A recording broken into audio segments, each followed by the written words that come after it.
Hello বন্ধুরা, কেমন আছেন সবাই? আশা করি সবাই ভালো আছেন। আমাদের লাভ কাহিনী চ্যানেলটি সাবস্ক্রাইব করুন। কালো মেঘের গল্প পার্ট 38, লেখিকা প্রিয়া। দেখতে দেখতে 3 মাস পেরিয়ে গেল।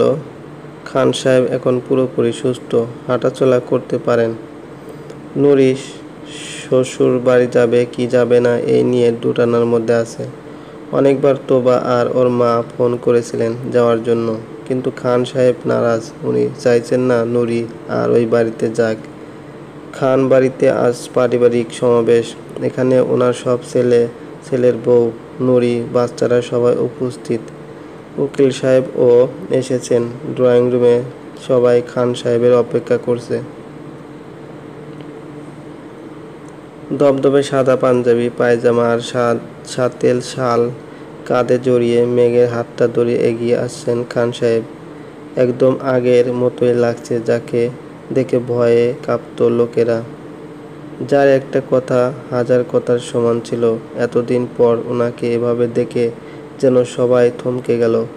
নুরির ঠোঁটের কোণে বিজয়ের হাসি। খান সাহেবকে দেখে সবাই দাঁড়িয়ে গেল।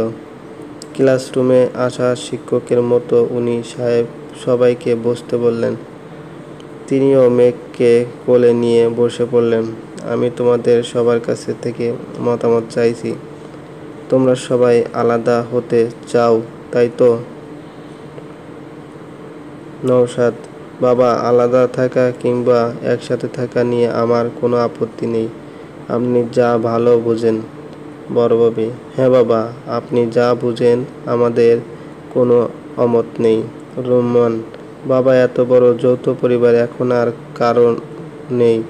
তাছাড়া আমরা তো সবাই ছিলাম এত বছর একসাথে, এখন না হয় একটু আলাদা সংসার সাজাতে চাই, তোমার আপত্তি না থাকলে। মেজভাবি: বাবা, আপনি যা বুঝেন তাই করুন।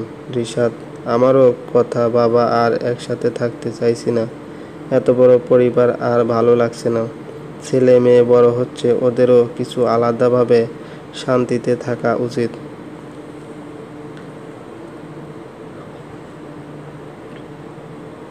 ছোট ভাবি: বাবা, আপনি আমাদের যার যার পাওনা বুঝিয়ে আপনি এবার একটু বিশ্রামে যান। অনেক তো বয়স হলো, এবার আল্লাহ বিল্লাহ করুন আর আমাদের নিজেদের পরিবারকে সুন্দর করে গোছাতে দিন। খান সাহেব: আচ্ছা, তাহলে আমি সবার মতামত শুনলাম। নুরি: তোর কিছু কি বলার নেই মা? নুরি: বাবা, ভাইয়াদের সংসারে আমার কি বলার থাকতে পারে? তবে বাবা, আমি বলি কি, যার যার পাওনা সবাইকে বুঝিয়ে দেওয়া উচিত। সত্যি তো বাবা, ছেলে মেয়ে বড় হচ্ছে, ওদের মা বাবার সাথে আলাদা সময় কাটানো উচিত। যার যার পরিবার, যার যার দায়িত্ব নেওয়া উচিত।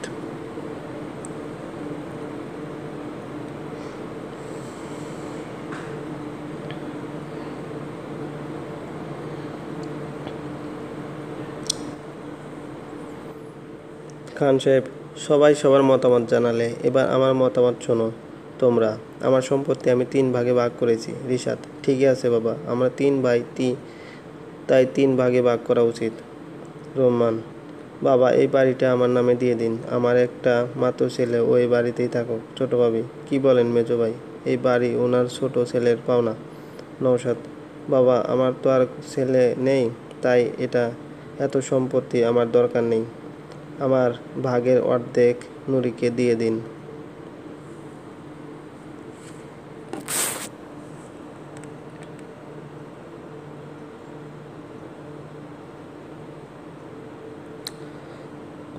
খান সাহেব: তোমরা সবাই এতটাই ব্যস্ত হয়ে গেলে আমি কি বলবো, কেন 3 ভাগ করলাম সেটা না শুনে এত কথা? রিশাদ: কেন বাবা? খান সাহেব: 3 ভাগের 1 ভাগ পাবে তোমরা, 1 ভাগ পাবে নুরি আর মেঘ, আর 1 ভাগ চলে যাবে এতিমখানায়। রোমান: এটা কি কথা বাবা? নুরি আর মেঘ কেন এখানকার অংশ পাবে? মেঘ ওর বাবার অংশ পাবে, আমাদের কেন পাবে? খান সাহেব: মেঘ যেমন ওর বাবার অংশ পাবে, তেমনি আমার মেয়ে নুরি ও আমার অংশ পাবে, তাই না?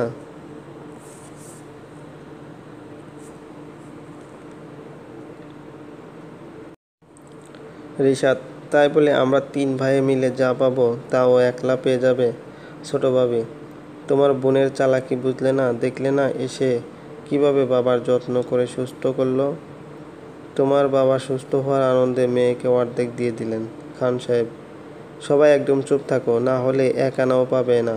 তোমরা 3 ভাই এই বাড়িটা সমানভাবে পাবে, এখানে নুড়ি থাকবে না। 3টা চালের গুদাম 3 ভাই পাবে, আর চাষার জমিগুলোও সমানভাবে পাবে। নওশাদ, বাবা তাহলে নুড়ি কি পাবে?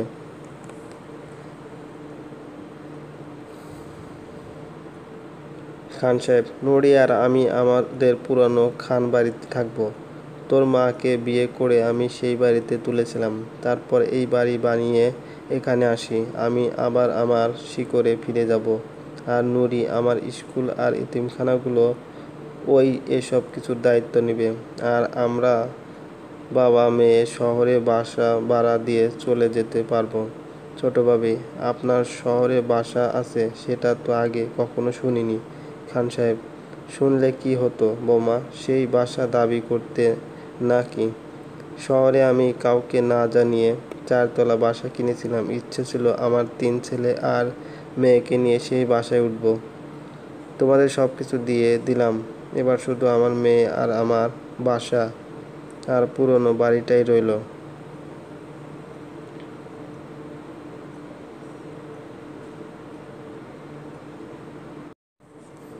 রিশাদ, এতিমখানার জন্য কি তাহলে মাছের আড়ত আর ফলের বাগান রইল? খান সাহেব, হ্যাঁ, এগুলো এতিমখানার নামে থাকবে।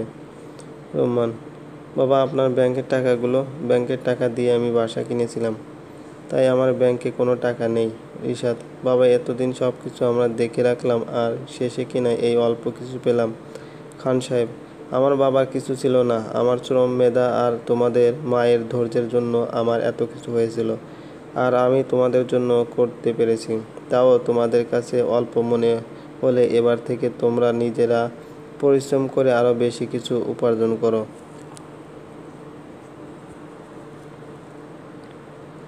রোমান, আপনি অসুস্থ থাকতে তো আমাদের অনেক টাকা খরচা হয়েছে বাবা। নুরি, মেজো ভাইয়া, তুমি কি বাবার অসুস্থ সময়ের টাকাগুলোর হিসেব করছো? বাহ ভাইয়া। খান সাহেব, নুরি তুই অবাক হচ্ছিস কেন মা? ওরা তো এরকমই। তোমরা 3 ভাইয়ের অ্যাকাউন্টে আমি 2 লক্ষ করে টাকা রেখেছি, এবার তো তোমাদের ঋণ পুষিয়ে দিলাম। উকিল সাহেব ওদের সমস্ত কাগজ বুঝিয়ে দিন। নুরি, যা তৈরি হয়ে আয়, আজ আমরা আমাদের পুরনো খান মন্দিরে ফিরে যাব। ওখানকার সব পরিষ্কার করে রেখেছে কাজের লোকেরা। নওশাদ, না বাবা, আপনি কোথাও যাবেন না, আপনি আমাদের সাথে থাকুন। বড়ভাবি, হ্যাঁ বাবা, আপনি আমাদের সাথে থাকবেন। নুরি, মেঘ আমাদের সাথেই থাকবে। নওশাদ, বড় বৌমা, তার হয় না, আমার যেতে হবে। তোমরা পিছু ডেকে লাভ হবে না। রহমান কিংবা রিশাদ কেউ কিছুই বলল না, যার যার রুমে চলে গেল।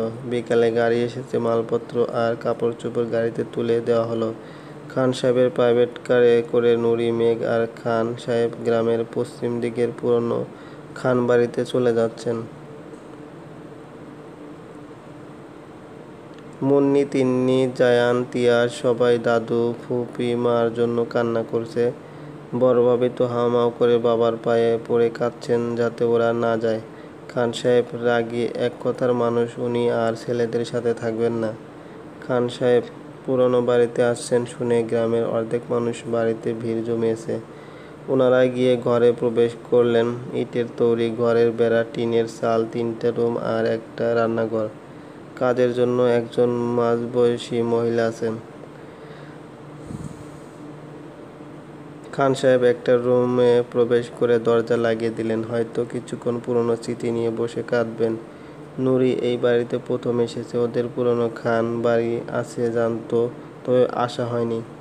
ঘরের দেয়ালগুলো ছুঁয়ে ছুঁয়ে দেখছে, মায়ের স্পর্শ খুঁজছে হয়তো। এখানে এসেছে 15 দিন হয়ে গেল। খান সাহেব মেঘকে এখানকার প্রাইমারি স্কুলে ভর্তি করিয়ে দিলেন। চলবে।